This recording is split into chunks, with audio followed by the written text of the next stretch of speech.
My name is Dr. Wendell Porter. I'm an undergraduate advisor in agricultural and biological engineering. So what are we trying to do in this course?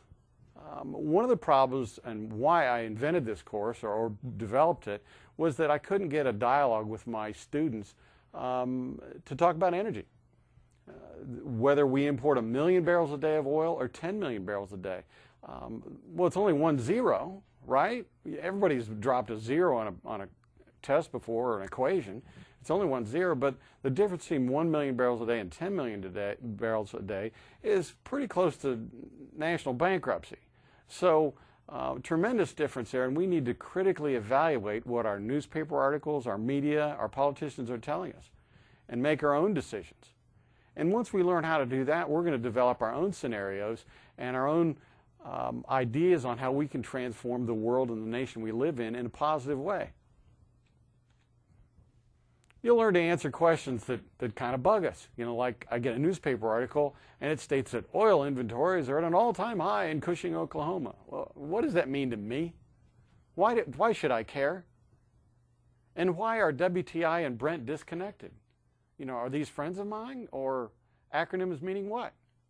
We'll learn what this means and why it does affect you in your everyday life.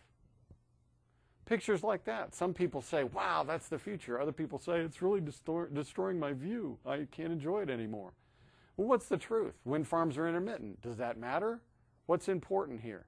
What are the correct questions and answers? We'll learn how to evaluate these things. This is my pet peeve. It's a picture you always see, cooling towers with stuff over here. I kind of blew my point already, but why does this bug your instructor? Why does this bug your instructor? They always show this photograph or a photograph like this, and it says something, and it really doesn't. So you'll learn why this bugs your instructor. How about biomass? You know, we have a whole bunch of people. So land-grant university, we have a lot of people that deal with the land here. They say focusing on biomass for energy is really going to ruin the earth and starve everybody. And other people saying it's a bridge to the future. So what's, you know, as usual, everybody's got their opinion in something. You know, usually it's in the middle. Our answer is typically in the middle. And we'll figure out that also. Coal in China. It's a big deal. Over half the world's coal is mined in China. They use these little leftover fines, the little powdery coal left over from what they put into their power plants. They mix it with a little bit of sawdust and glue, and they put it in a press with these little holes in it. And they've got these little home furnace cook stove type of dealywigs that you end up burning this stuff in, and that provides heat in the winter, and you cook off of it. Very polluting, and very energy inefficient. But it's what they have. So how does that affect us? What do we do about this, and how do we transition to the future? Yeah, you know, here's a jack-up rig in the middle of the Gulf of Mexico, I believe. Jack-up rigs, that's what those stands are on. It's usually in shallow water, and that's where we get most of our offshore oil up to this time frame. But as oil becomes harder and harder to find, and you'll hear a lot about that, oh, we're running out of oil. Well, I think more the question and the answer is we're running out of cheap oil. But you find these rigs out there, and what's happening is embedded in the oil is natural gas.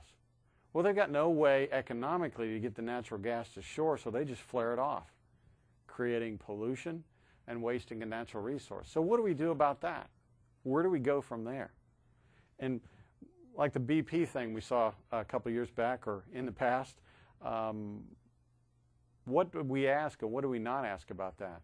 We're in the middle of the Gulf of Mexico, 250 miles offshore and 5,000 feet of water. What's the real story? Is it really the spill that's the problem, or the fact that we can't find oil close to shore or on land anymore?